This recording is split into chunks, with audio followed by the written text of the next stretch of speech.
नमस्कार साथियों, स्वागत है आप सभी का आपकी अपनी पाठशाला पर।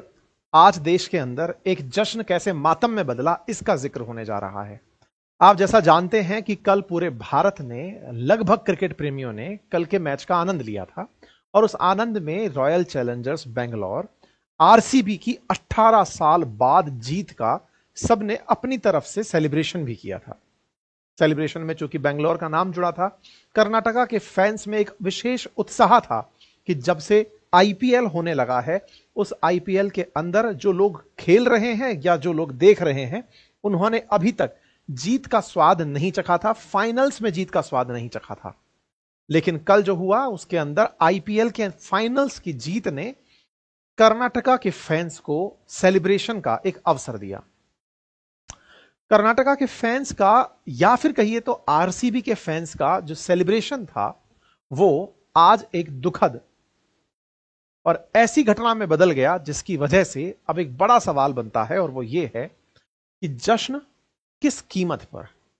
ये जो तस्वीरें आपके सामने हैं, ये उन लोगों की है जिन्होंने भगदड़ में अपने स्लीपर्स छोड़ दिए।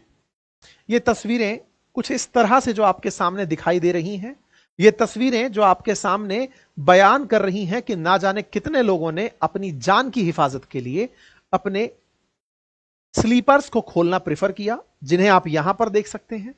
यहां पर कुछ लोगों को घायल अवस्था में ले जाते हुए, मृत अवस्था में ले जाते हुए, घायलों को इस तरह से एक दूसरे के ऊपर पलटते हुए इन तस्वीरों में देखा जा सकता है। हुआ क्या था आज के सेशन में बताएंगे, लेकिन कुछ तस्वीरें ऐसी हैं जिन्हें देखते ही हृदय बैठता है। यह घटना है चिन्नास्वामी स्टेडियम के बाहर की। चिन्नास्वामी स्टेडियम बेंगलुरु का स्टेडियम, वहां आज क्या होने वाला था, किस तरह से यह घटना ने अंजाम लिया, सारी बातें विस्तार से बताएंगे। लेकिन सिलसिलेवार तरीके से शुरुआत करते हुए, जैसा आपको मैंने कहा कि 18वें सीजन में कोहली की कप्तानी के अंदर आरसीबी मैच जीतती है और फाइनल्स जीत करके आईपीएल की ट्रॉफी को अपने साथ ले जाती है।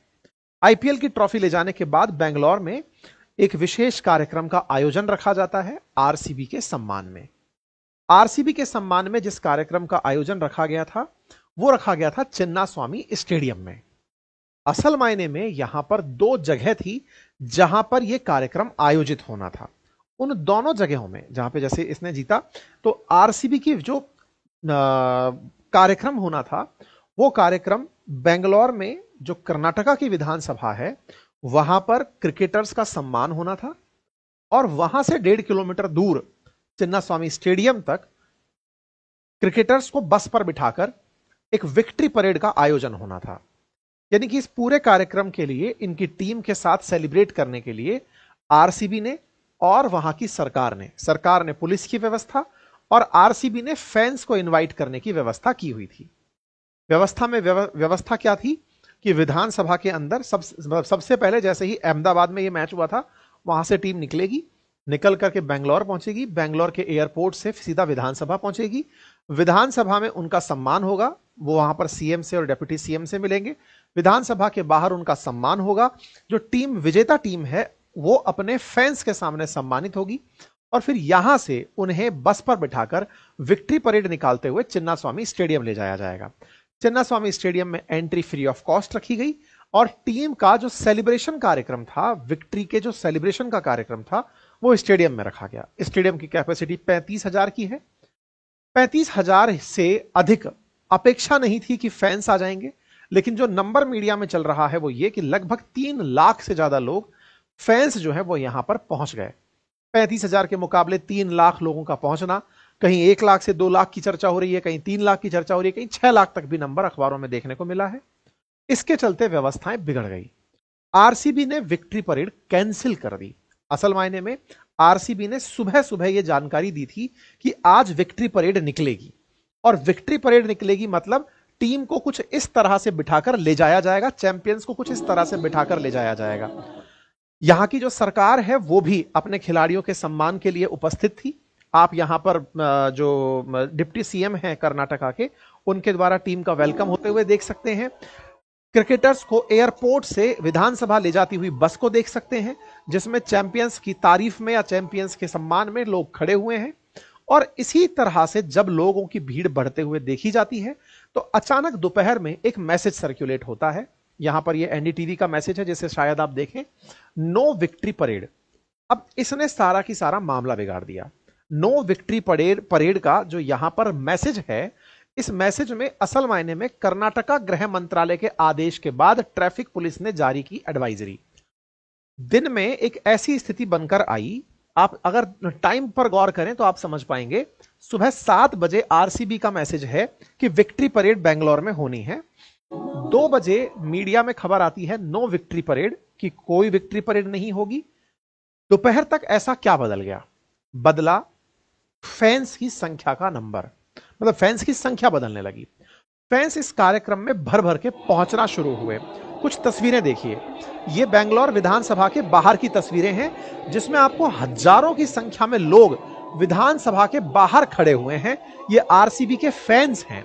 इनका पहुंचना जब शुरू हुआ, इस भीड़ को देखते हुए प्रशासन ने यह तय किया कि अगर अब हमने विक्ट्री परेड निकाली तो चलती हुई बस के आसपास जो लोग होंगे, हो सकता है उन्हें क्षति हो जाए, वो एक दूसरे पर चढ़ जाएं, वो एक दूसरे को नुकसान पहुंचा दें। ये जो तस्वीरें आपके सामने आ रही हैं, इन तस्वीरों से आप अंदाजा लगा सकते हैं कि भीड़ किस तरह थी। यहां पर चैंपियंस का सम्मान हो रहा है और विधानसभा के बाहर उनके फैंस खड़े हैं। अगर आप इस ड्रोन से ली गई फुटेज को देखें तो आप अंदाजा लगा सकते हैं कि कितनी बड़ी संख्या में लोग उपस्थित थे बेंगलोर के अंदर कर्नाटका विधानसभा के सामने। ये जो सम्मान कार्यक्रम था, इसके बाद खिलाड़ियों को लेकर जाना था स्टेडियम, और उस स्टेडियम की दूरी 1.5 किलोमीटर थी। कार से 1.8 किलोमीटर दिखाई दे रही है, बाइक से 1.4 किलोमीटर। मैप पर यह लोकेशन है। इस चिन्नास्वामी स्टेडियम के लिए जिस तैयारी को किया गया था कि रास्ते में फैंस से मिलते हुए जाएंगे, लेकिन इस कार्यक्रम को स्थगित करने से लोगों के मन में एक अव्यवस्था पैदा हो गई कि हमें स्टेडियम जाना है या फिर यहीं रहना है, विधानसभा ही रहना है, या रास्ते के अंदर हमको टीम जाएगी तो विक्ट्री परेड में वो जाती हुई दिखेगी। ये अव्यवस्था और ये जो सूचना के अंदर गलती थी, इसको आप मतलब आने वाले समय में जांच के बाद ही पता चलेगा। फिलहाल के लिए स्थितियां ऐसी थी। अच्छा, अब ये जो रास्ता तय होना था, लोगों के मन में ये तो था कि चिन्नास्वामी स्टेडियम में कार्यक्रम रखा गया है और फ्री का है, तो चल करके पहले ही सीट बुक कर लेनी चाहिए, क्योंकि विधानसभा के आगे बहुत भीड़ है। तो 12 बजे से ही लोग इस स्टेडियम के अंदर आकर बैठना शुरू हो गए थे। यह आपको लोगों की भीड़ दिखाई दे सकती है। कार्यक्रम का आयोजन शाम को होना है और यह भीड़ दोपहर में ही आकर बैठना शुरू हो जाती है। एक मैसेज सर्कुलेट हो रहा है जो इस बारे में ही चर्चा कर रहा है। जब कार्यक्रम हो रहे हैं तो लोग अपनी तरफ से अपनी कैपेसिटी में कहीं से भी एंट्री करने का प्रयास कर रहे हैं। टीम के जो फैंस हैं विधानसभा के सामने इस तरह से दिखाई दे रहे हैं। वहीं चिन्नास्वामी स्टेडियम में जब टीम पहुंचती है तो स्टेडियम के अंदर उनके लिए सम्मान का कार्यक्रम रखा जाता है। स्टेडियम के भीतर जब सम्मान दिया जा रहा होता है टीम का, लाखों की भीड़ प्रेजेंट होती है। उसी समय बाहर जो लोग रह जाते हैं, जो स्टेडियम में एंट्री नहीं कर पाते, वो गेट पर दम लगाना शुरू कर देते हैं। उनका मकसद होता है कि यहां से अंदर एंट्री की जाए, इस गेट से बैरियर ना रखा जाए और गेट के अंदर से एंट्री की जाए। लेकिन इस गेट से उनकी एंट्री नहीं हो पाती है। लोग यहां पर दम लगा रहे होते हैं। कुछ का कहना है कि ये गेट ही टूट गया, स्टेडियम के बाहर का जो गेट है वो टूट गया। किसी का कहना है कि पुलिस ने इन पर लाठीचार्ज कर दिया। ये जो भीड़ है जो आपको यहां पर गेट पर दम लगाते हुए दिख रही है, बाहर सैकड़ों की संख्या में फैंस हैं जो इस गेट को हिला करके मतलब अंदर जाने का प्रयास कर रहे हैं अपने स्तर पर, कि वो अंदर के कार्यक्रम में शिरकत कर लें। इस बीच में सिक्योरिटी अरेंजमेंट्स के लिए जो लोग तैनात थे, उन्होंने संभवतः हल्का बल प्रयोग किया। एक तस्वीर यहां पर दिखाई दे रही है किस तरह से यहां पर सिक्योरिटी के जो लोग हैं वो, और ऐसे किस तरह से यहां पर बल प्रयोग के लिए लोग आते हुए मेन गेट पर दिखाई देते हैं। लोगों की संख्या इस हद तक थी कि कार पर लोगों ने चढ़कर कार का नक्शा मिटा दिया। मतलब इस तरह से लोग जहां जगह मिल रही थी वहां चढ़ते चले जा रहे थे।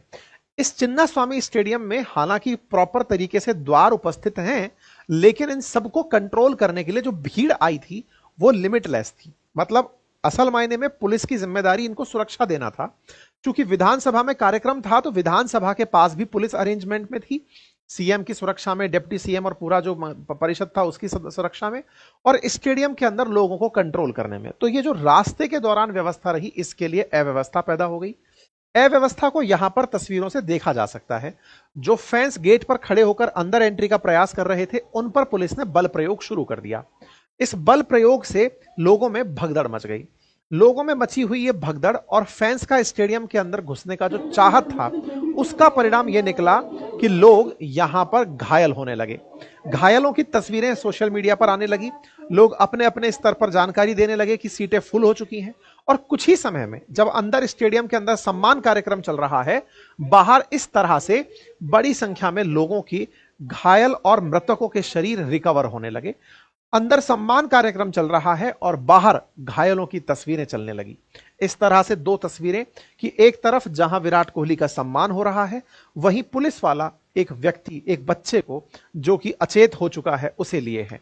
इधर जश्न हो रहा है, इधर मातम हो रहा है। ऐसी तस्वीरें तेजी से चलने लगी।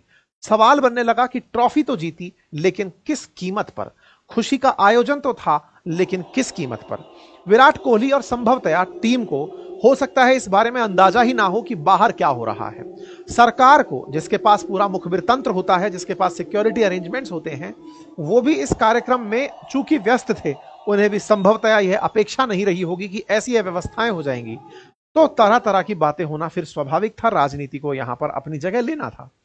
लोग चर्चा करने लगे कि जब T20 वर्ल्ड कप हुआ था, तब मुंबई के अंदर जो भीड़ थी वो आसानी से मैनेज कर ली गई थी, कर्नाटका भीड़ मैनेज नहीं कर पाया। लोग कंपेयर करने लगे कि विक्ट्री परेड निकलती हैं, अर्जेंटीना की विक्ट्री परेड हो या इंडिया की विक्ट्री परेड हो, लोग हजारों की संख्या में आते हैं और उनको बढ़िया से मैनेज किया जाता है। लेकिन कर्नाटका इस मामले में फेल हो गया। लोग इसके साथ साथ कई तरह के ट्वीट्स और मैसेजेस करने लगे। न्यूज निकलने लगी कि सरकार ने यहां पर जो स्थिति पैदा हुई है, उसके लिए मृतकों के लिए मुआवजे की घोषणा कर दी है। साथ में अपोजिशन की तरफ से आरोप लगाया गया। आरोप था कि सरकार ने अपनी तरफ से व्यवस्थाएं क्यों नहीं की, क्यों उन्हें जश्न दिख रहा था और उन्हें यह नहीं दिख रहा था कि इतने लोगों की व्यवस्था कैसे होगी। सरकार के ऊपर चूंकि बीजेपी अपोजिशन में है कर्नाटका में, तो उनकी तरफ से सवाल सिद्धारमैया सरकार से पूछे जाने शुरू हुए।